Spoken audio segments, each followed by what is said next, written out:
Hello friends, आज के video में हम लोग डिस्कस करेंगे आईटी सेक्टर के क्रैश के बारे में। आज आईटी सेक्टर में जबरदस्त क्रैश आया है। निफ्टी आईटी 5% नीचे थी और उससे भी मुझे सबसे बड़ा बात क्या लगा कि टीसीएस जैसी बड़ी कंपनी आज आपको 4% गिरी है।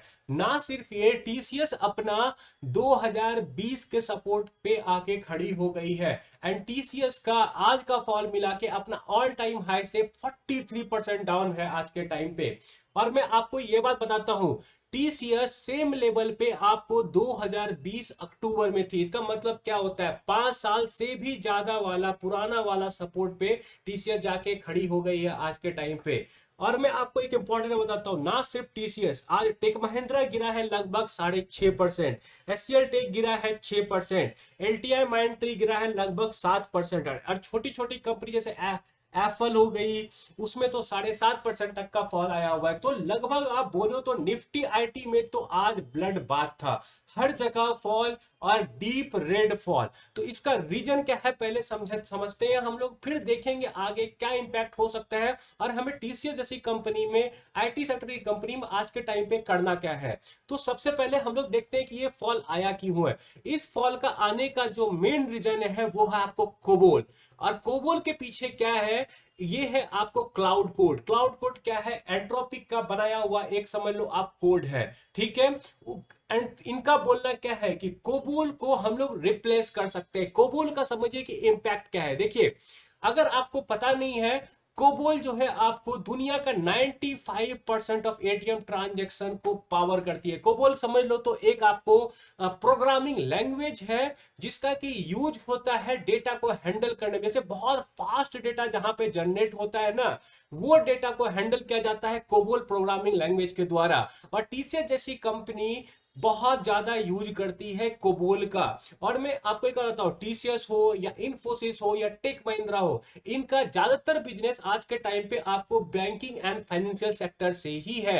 And banking and financial sector में क्या होता है, एटीएम ट्रांजैक्शन होता है। और जहां पे एटीएम ट्रांजैक्शन होगा वहां पे कोबोल का यूज होता है in most of the case. और आप यहां पे क्लियरली देख सकते हो, it operates 43% of the core banking system. अब हमने समझ लिया कि कोबोल क्या होता है। अब हम लोग देखते हैं कि इसका एक्चुअली पे इंपैक्ट क्या है। देखिए यहां पे इंपैक्ट क्या होगा, यहां पे इंपैक्ट ये है कि ये जो 100 इंजीनियर 6 महीने में काम करता है उसको ये मिनटों में कर सकता है। पर क्या ये फुल ऑन टेस्ट हुआ है? अभी तक नहीं हुआ है। इसे जब तक आईटी कंपनी टेस्ट नहीं करेगी और कोई सिमिलर टाइप की कंपनी टेस्ट नहीं करेगी, तब तक ऐसा नहीं है कि ये फुल ऑन वेरीफाइड है कि हाँ ये काम करता है। बड़ी बड़ी कंपनी आएगी, कुछ भी क्लेम कर देगी बैक पर, क्या वो उतना आसान है कोई भी चीज रिप्लेस हो जाना?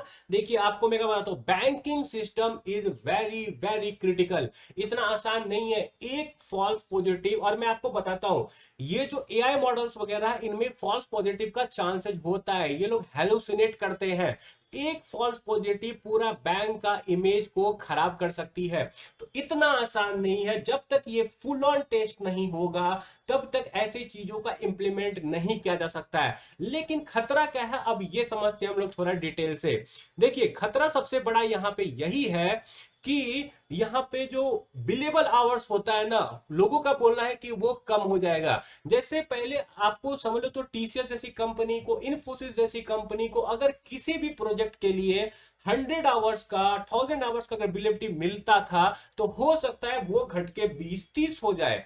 तो हो सकता है कि आगे में इनका रेवेन्यू घटे। दैट इज वो जो 40% का मैंने बात किया ना, दैट इज इनका टोटल रेवेन्यू का 40% comes from banking and financial, and banking and financial का टोटल 30 से 40% आपको इंपैक्ट हो रहा है। तो टोटल आपको 10 से 12% एक्चुअली में बनता है। और उस 10 से 12% में ऐसा हो सकता है कि एआई को थोड़ा बहुत यूज किया जाए, ह्यूमन इन द लूप डाल के। ह्यूमन इन द लूप क्या मतलब, क्या होता है, कहीं कहीं पे एआई गलती करेगी तो वहां पे यहां पे क्या करेगा, एआई चेक करेगा और उसके बाद ये रिप्लेस किया जाएगा। तो ऐसा नहीं कि इमिडिएटली होगा, इसको होने में टाइम लगेगा और तब तक हमें ट्रैक करना पड़ेगा कि एक्चुअली में इस सेक्टर में चल क्या रहा है। देखिए आईटी सेक्टर का बर्बाद होना उतना आसान नहीं है। पहली बात तो मैं ये बता देता हूं आपको, आईटी सेक्टर आप मानो ना मानो इनडायरेक्टली और डायरेक्टली अपने देश को चला रही है। क्यों? क्योंकि आईटी सेक्टर के लोग ही आपको रियल एस्टेट में ज्यादातर बिल्डिंग खरीदते हैं। और चूंकि रियल एस्टेट में बिल्डिंग खरीदते हैं तो बहुतों लोगों का भला होता है, उससे आपको पैसा बनता है, इकोनॉमी क्रिएट होता है। तो अगर यहाँ पे अगर टीसीएस जैसी कंपनी बर्बाद होती है ना, तो समझ लो भारत को बहुत बड़ा इंपैक्ट पड़ेगा और इतना आसान नहीं है। और बताता हूं आगे क्या हो सकता है। जैसे यहाँ पे ना अब मर्जर और डीमर्जर का सिलसिला यहाँ पे शुरू होगा। जैसे क्या होगा, या तो ये कंपनी सब जैसे टीसीएस जैसी कंपनी सब खुद का आपको एआई बनाएंगे, या तो ये कोई छोटी छोटी कंपनी को पकड़ेंगे और उनका आपको उनको आप खरीद लेंगे। ठीक है, ऐसा होने को मिलेगा आपको फ्यूचर में कि बहुत सारी कंपनी होगी, बड़ी बड़ी कंपनी जो छोटे छोटे एआई स्टार्टअप को खरीदेगी और खुद का एआई अपना बनाना शुरू करेगी। नहीं तो इनके लिए अब दिक्कत है। अब इनके ऐसा है ना कि गन ताना हुआ है कोई कि तुम करो इनोवेशन, नहीं तो तुम जाओगे। इंडियन कंपनी का यही मेंटेलिटी है ना कि वो इनोवेट करना नहीं चाहते। इनका रिजर्व्स में इतना इतना पैसा पड़ा हुआ है। आके दिखाता हूं मैं आपको कि टीसीएस के रिजर्व्स में कितना पैसा है।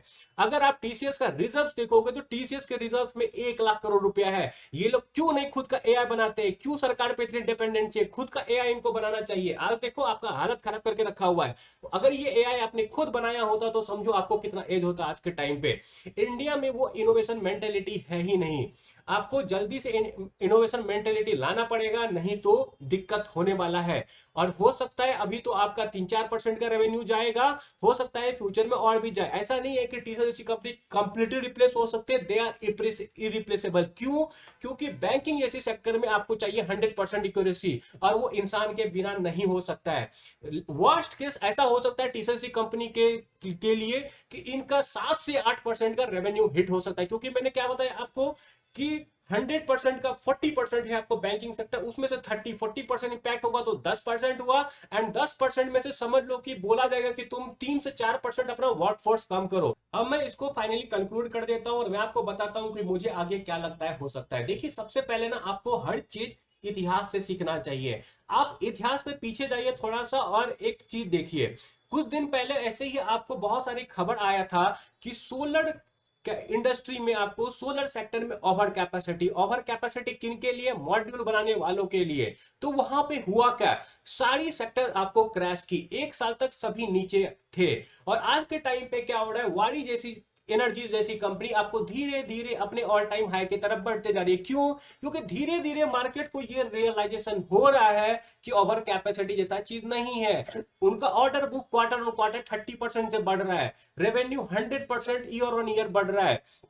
तो धीरे धीरे मार्केट को क्लियर हो रहा है कि भैया ओवर कैपेसिटी जैसा चीज नहीं है, और मार्केट उनको रिवार्ड करने लग जा रहे हैं। वैसा ही कुछ होता हुआ मुझे दिख रहा है टीसीएस जैसी कंपनी में। धीरे धीरे क्या होगा, Q4 का रिजल्ट आएगा। Q4 का रिजल्ट अगर अच्छा आएगा तो मार्केट को समझ में आएगा कि अरे नहीं, ऐसा तो कुछ नहीं, इतना बड़ा तो इंपैक्ट नहीं है एआई का। होगा फिर क्या, फिर Q1 का रिजल्ट आएगा, फिर हो सकता है रिजल्ट अच्छा है, फिर मार्केट को थोड़ा ज्यादा कॉन्फिडेंस मिलेगा कि रिजल्ट अच्छा आ रहा है, मतलब ऐसा कुछ तो बड़ा इंपैक्ट नहीं है। देखते हैं आगे क्या होगा। और हो सकता है Q2 के आसपास एवरीबॉडी विल बी श्योर कि इतना बड़ा इंपैक्ट नहीं है, और अगर इंपैक्ट होगा तो रिजल्ट में दिख जाएगा। लेकिन मैं आपको बताता हूं यहाँ पे मर्जर डीमर्जर होने वाला है, एंड धीरे धीरे सभी कंपनी आपको स्टेबल हो जाएंगी।